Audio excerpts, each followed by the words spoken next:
नमो नमः। आप सभी विद्यार्थियों का संस्कृत कक्षा में बहुत बहुत स्वागत है। और विद्यार्थियों, आज हम बात करने जा रहे हैं किरातार्जुनीयम के प्रथम सर्ग की। और प्रथम सर्ग में अभी तक हम 11 श्लोकों को पढ़ चुके हैं। और 11 श्लोकों के घटनाक्रम में हमने ये जाना कि एक वनेचर अर्थात गुप्तचर, जो कि वनवासी अथवा आदिवासी वेश में है, और वह दुर्योधन के राज्य में जाता है और राज्य से उन खबरों को, उन जानकारियों को लेकर के आता है जो कि युधिष्ठिर के लिए भविष्य में दुर्योधन का मुकाबला करने अथवा दुर्योधन के बारे में उसको जानकारी और अधिक विस्तारित करने में सहयोग प्रदान करेंगे। वनेचर वहाँ पर पहुँचता है और युधिष्ठिर को वहाँ के बारे में जानकारी देता है, और उसी के अंतर्गत वह ये बताता है कि जो दुर्योधन है वो किस प्रकार से अब छद्म से जीते हुए राज्य को गुणों से जीतने का प्रयास कर रहा है। क्योंकि दुर्योधन का मुकाबला युधिष्ठिर अर्थात पांडवों के साथ में है, और पांडव जो हैं वो गुणों में श्रेष्ठ हैं। और दुर्योधन ये जानता है कि यदि मैंने उन पर उनके गुणों को नहीं हराया तो आज नहीं तो कल हस्तिनापुर का राज्य मेरे हाथ से निकल जाएगा। इसलिए वह अब अपनी जनता के सामने, अपने परिवार के सामने, अपने लोगों के सामने, मंत्रियों के सामने, सभी के सामने, अपने सेवकों के सामने भी इस प्रकार का व्यवहार करता है जिससे कि सब लोग धीमे धीमे उसे एक श्रेष्ठ प्रशासक के रूप में स्वीकार करने लग जाएं। इसी बात को आगे बढ़ाते हुए गुप्तचर कहता है 12वें श्लोक में, निरत्ययम साम न दानवर्जितम न भूरि दानम विरहय्य सत्क्रियां प्रवर्तते तस्य विशेषशालिनीं गुणानुरोधेन विना न सत्क्रिया। इसको यदि हम लय में बोलने का प्रयास करें तो हमें पता है कि वंशस्थ छंद इसमें है, और वंशस्थ छंद को कुछ इस प्रकार से हम बोल सकते हैं, निरत्ययम साम न दान वर्जितम न भूरि दानम विरहय्य सत्क्रियां प्रवर्तते तस्य विशेषशालिनीं गुणानुरोधेन विना न सत्क्रिया। तो वो कहता है, गुप्तचर कहता है कि जो दुर्योधन है वो किस प्रकार से अपने गुणों को लोगों के सामने रखने का प्रयास कर रहा है, और इसी के क्रम में यहाँ पर गुप्तचर उसके दान आदि क्रियाओं के बारे में बताने का प्रयास करते हैं। इसका अन्वय कुछ इस प्रकार से है, तस्य निरत्ययम साम दान वर्जितम न प्रवर्तते भूरि दानम सत्क्रियां विरहय्य न प्रवर्तते विशेषशालिनी सत्क्रिया गुणानुरोधेन विना न। अर्थात तस्य अर्थात तस्य उसकी अर्थात दुर्योधन के, निरत्ययम अत्यय से रहित अर्थात कपट से रहित, किसी प्रकार के दुराग्रह दुर्भावना से रहित, साम नामक उपाय। हम जानते हैं कि 4 प्रकार के उपाय होते हैं, साम, दान, दंड और भेद। तो जो साम उपाय है अर्थात समत्व के साथ बात करना, एक दूसरे को अपने समान मानना, हम जैसे हैं वैसे ही सामने वाला है, इस तरह की भावना से युक्त होना। तो जो दुर्योधन है वह सभी के साथ में समत्व भावना, समान रूपता के साथ व्यवहार करता है। और वह दुर्योधन का जो साम उपाय है अर्थात साम नामक उपाय है अर्थात समत्व भावना से दूसरों को अपना बनाने की जो कोशिश है, वह कोशिश को भी वह और एक कदम आगे बढ़ते हुए दान वर्जितम न प्रवर्तते अर्थात उस समत्व भावना को भी, समानता को भी वह दान से वर्जित नहीं करता अर्थात दान से युक्त करता है। अर्थात यदि उसको लगता है कि मैं किसी को कुछ दे सकता हूँ तो उस समत्व भावना अर्थात अच्छा व्यवहार तो करता ही करता है, लेकिन साथ ही वह उनको कुछ देने का भी प्रयास करता है, कुछ ना कुछ अपनी तरफ से देने का प्रयास करता है। अर्थात कभी भी उसका समत्व भाव भी, साम भाव भी दान से वर्जित नहीं होता अर्थात दान से युक्त ही होता है।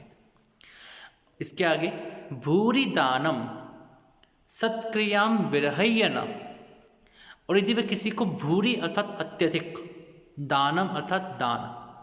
किसी को दान भी देता है,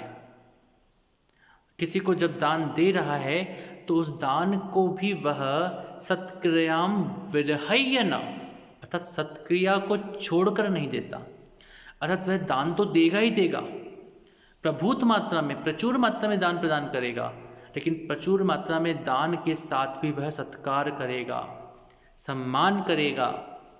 सामने वाले को ऐसा विश्वास दिलाएगा कि इसके समान तो श्रेष्ठ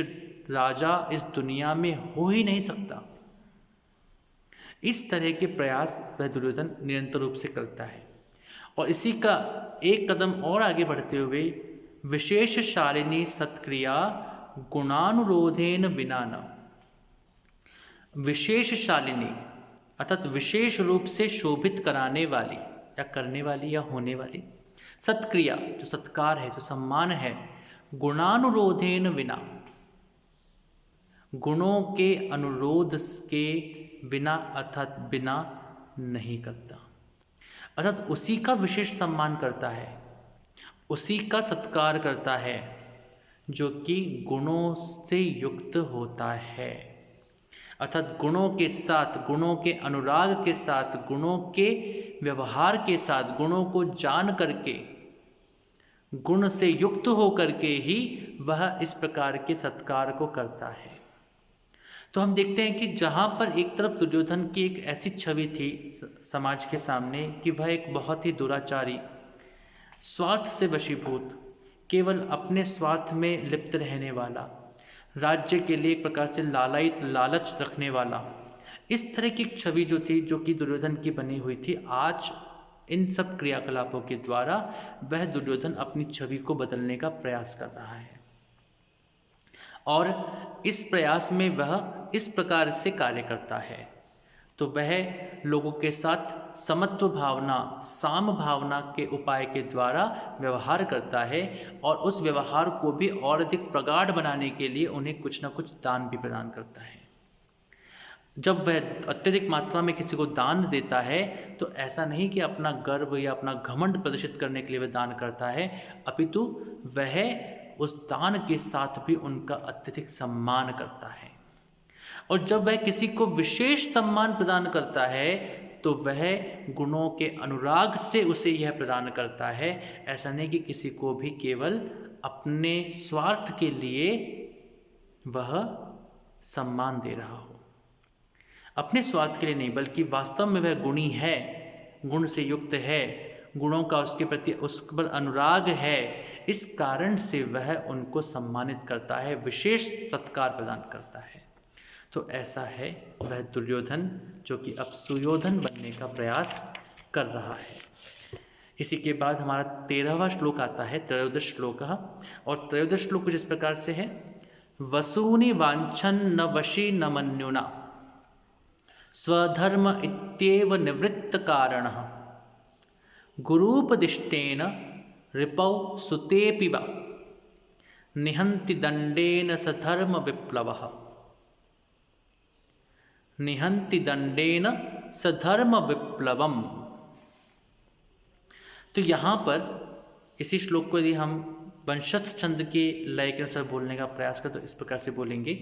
वसूनि वांछन न वशी न मन्युना स्वधर्म इत्येव निवृत्त कारणः गुरुपदिष्टेन रिपौ सुतेऽपि वा निहन्ति दंडेन सधर्म विप्लवम। तो वशी सह, इसका अन्वय इस प्रकार से होगा, वशी सह वसूनि वांछन न मन्युना न अपितु अथवा किंतु निवृत्त कारणः स्वधर्मः इत्येव गुरूपदिष्टेन दंडेन रिपौ वा सुते अपि धर्म विप्लवम निहन्ति। इसका अर्थ करेंगे शब्दार्थ, तो इस प्रकार से होगा, वशी अर्थात इंद्रियों को वश में करने वाला, सह वह दुर्योधन, वसूनि वसुओं को, धनों को, वांछन न अर्थात अभिलाषा नहीं करते हुए, तो धन की अभिलाषा उसमें उसके पास नहीं है। वो कोई वस्तुओं को प्राप्त नहीं करना चाहता,